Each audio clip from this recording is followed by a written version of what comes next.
Well, howdy there, Internet people. It's Dana again, and today you're at Research Road. This is a weekly series where we go through science and tech news with a bit of dry humor. Then we answer some questions from y'all.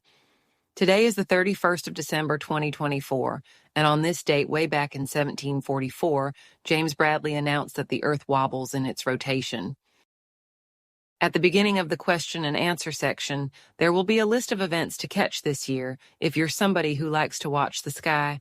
Happy New Year. So, starting off with tech news, the U.S. Treasury informed lawmakers that a Chinese state-sponsored advanced persistent threat actor, those are Chinese-backed hackers, have accessed Treasury Department workstations in what they're describing as a major incident. While it's a major incident, it doesn't appear too emergent because the full briefing isn't scheduled until sometime next week.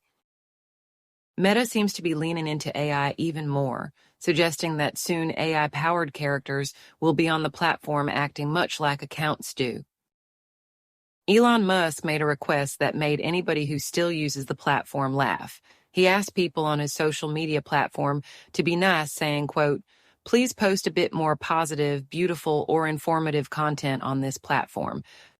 If you haven't been on the platform since he took over the company, I would guess most people feel the general trend of the content has been going in the opposite direction. I guess it's good that he would like to see more positive content, but at the same time, he's recently posted things himself that we wouldn't say on the channels, even while quoting somebody. Things that would definitely not be considered positive, beautiful, or informative. And now on to space. In August 2018, NASA's Parker Solar Probe launched, and on December 24, 2024, NASA confirmed the probe passed just 6 million kilometers away from the sun. The NASA press release says, "Flying this close to the sun is a historic moment in humanity's first mission to a star. By studying the sun up close, we can better understand its impacts throughout our solar system, including on the technology we use daily on Earth and in space, as well as learn about the workings of stars across the universe to aid in our search for habitable worlds beyond our home planet." T Coronae Borealis is a recurring nova. About every 80 years, it becomes about 1,500 times brighter. We've been waiting for this to happen for months, and we're still waiting. It's expected sometime between one day and a few months. Now it's time to talk about the developing climate crisis. A polar vortex coming down to the United States is set to create extremely cold weather in the U.S., even down into the southeast during January. How cold is still up in the air, but the potential extremes are worth giving as much advanced warning as possible. If you're sleeping outdoors, please make sure you keep an eye on the temperatures and take precautions. The governor of New York has signed the Climate Change Superfund Act into law, which will fine dirty energy companies $75 billion over the next 25 years. The money is to be used to mitigate climate harm. Parts of Papua New Guinea have seen the number of residents decline by almost half as they move inland away from erosion and rising sea levels. In the world of animals, in Oregon, researchers are looking into using drones to keep wolves away from livestock. A speaker attached to the wolves plays sounds ranging from gunshots to music to the drone operator's voice.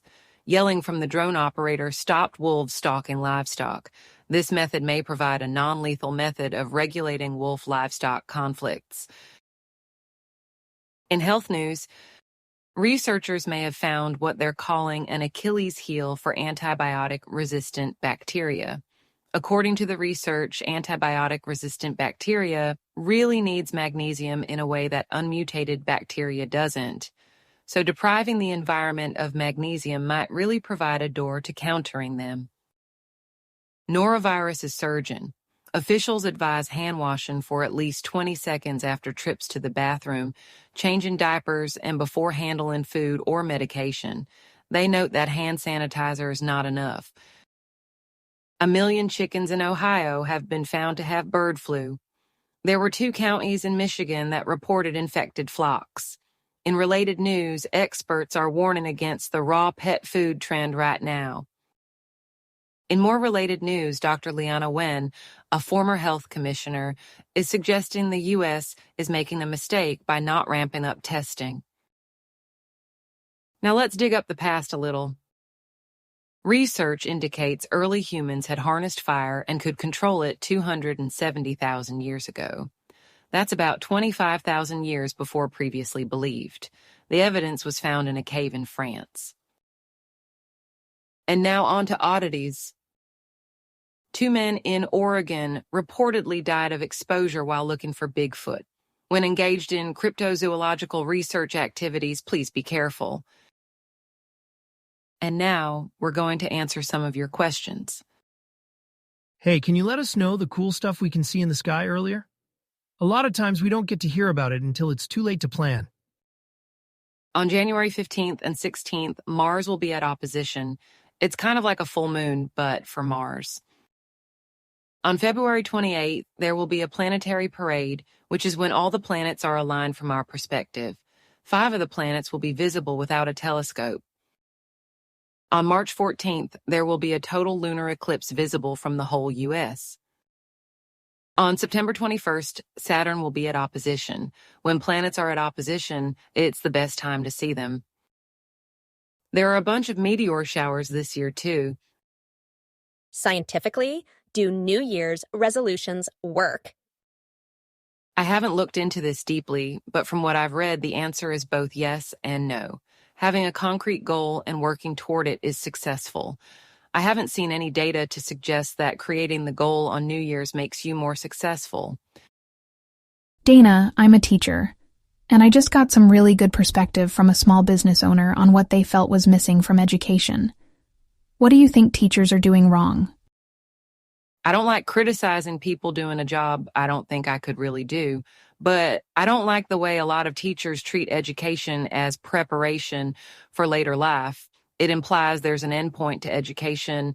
I don't think there is. You should be learning every day. I have no idea how to incorporate that into a classroom, though. What's your New Year's resolution?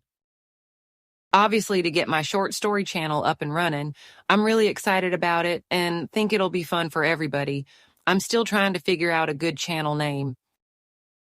That looks like all the questions for this week. This week's quote is attributed to Fred Rogers. We live in a world in which we need to share responsibility. It's easy to say, it's not my child, not my community, not my world, not my problem. Then there are those who see the need and respond. I consider those people my heroes. So that's all the data we have to date. Hope you enjoyed it and hope to see you again soon. I'll see you next year, and I really hope that y'all have a great night.